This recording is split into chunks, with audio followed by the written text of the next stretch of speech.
घर में हुई निरमा साबुन के लिए लड़ाई, पूरी वीडियो देखो। तो गंदी हो चुकी है, धो दूं?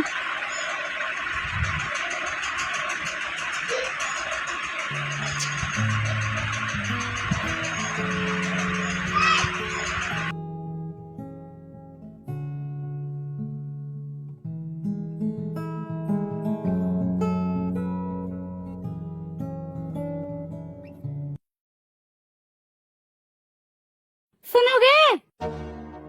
इधर आओ। बोलो। निरमा साबुन नहीं है, कपड़े कैसे धोऊं? कल तो लाया था। कब?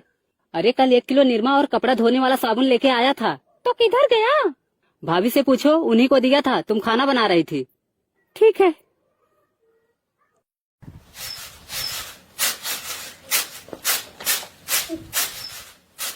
दीदी निरमा किधर है? नहानी में देखो। ठीक है।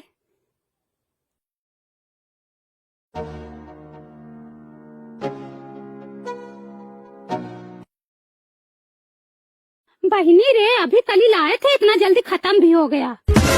अरे तो कपड़ा भी तो धोना था, अपना धोई, उनका धोई, बच्चों का धोई, चादर धोई, कथरी धोई, तो खत्म नहीं होगा? धो, कौन सा तुम्हारा पैसा जा रहा है? ला तो मेरा पति रहा है ना।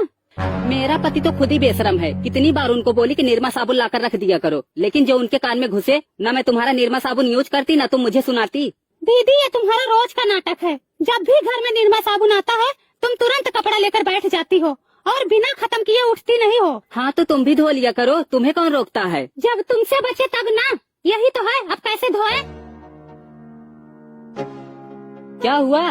बोली ना निरमा साबुन लाने को। कल वाला खत्म हो गया? हाँ दीदी ने खत्म कर दिया। जब देखो तब दीदी ने खत्म कर दिया। दीदी तुम्हारी आँख में धसी हुई है। तुम मेरी आँख में धसी हो या ना धसी हो, लेकिन तुम्हारी आँख में निरमा साबुन जरूर धस गया है। अच्छा झगड़ा मत करो, मैं दूसरा ला देता हूँ। पहले भी निरमा साबुन आता था, हफ्ते हफ्ते भर चलता था। अब क्यों नहीं चलता हफ्ते भर? तुम्हारे मन में तो पाप भरा हुआ है कि कहीं देवरानी खत्म ना कर दे, वरना तुम्हारे पैसे खर्च हो जाएंगे। पाप भरा होता तो अब तक अलग हो गई होती, समझी? हो जाओ अलग, तुम्हारा ही पल्ला भारी है। 4 बच्चे, तुम 2 परानी। तभी तो तुम आज बोल ही रही हो। तुम ऐसा काम ही करती हो। रोज किस्म किस्म की चीज तो मंगाती रहती हो, हमें हमारे बच्चों को तो कभी नहीं देती। कब मंगाई थी किस्म किस्म की चीज? कब देखी थी तुम? अभी तक तुम लोगों का झगड़ा ही चालू है।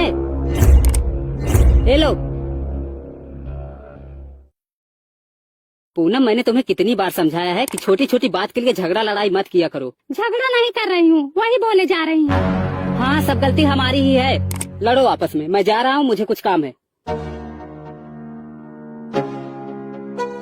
रोज चाट समोसा ये मंगाती है और मुझे बोल रही है किस्म किस्म की चीज मंगाती हो।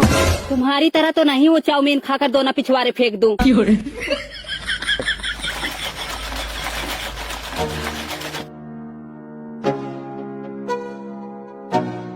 और दुल्हन क्या हो रहा है? झगड़ा हो रहा है, आओ आप भी सुन लो।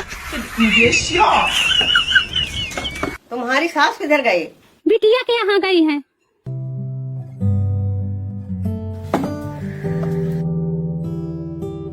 आशीर्वाद। क्या करूंगी आशीर्वाद लेके, हमारी किस्मत तो वैसे ही फूटी हुई है। क्या हुआ? देख तो रही हो, सुबह से घर में कलेश मचा हुआ है। सुनो अम्मा, कलेश से मचाई है, इनको जरा भी संतोष नहीं है। जब भी निरमा साबुन आता है, एक एक पलड़ा कपड़ा लेके बैठ जाती हैं, और जब मुझे धोना होता है तो निरमा ही नहीं बचता। सुनो अम्मा, ये कभी चाट, कभी चाउमीन, कभी बर्गर, कभी समोसा, किस्म किस्म की चीज मंगाती रहती हैं और अंदर ही अंदर खा लेंगी। ये भी नहीं सोचती कि जेठानी को भी दे दूं। अरे मुझे न सही, मेरे बच्चों को तो दे सकती हो ना। हे भगवान, तुम देखो, जो झूठ बोले वो हमेशा परेशान रहे। देख रही हो अम्मा, ये हमें शराप दे रही हैं। शराप नहीं दे रही हूँ, हमारा मुंह मत खुलवाओ। सुनो अम्मा, 1 महीने के लिए मायके गई थी, मैं इनके रूम की सफाई करने गई तो इनके बेड के नीचे मिठाई का डब्बा, चिप्स की पन्नी, चाउमीन का दोना, चाट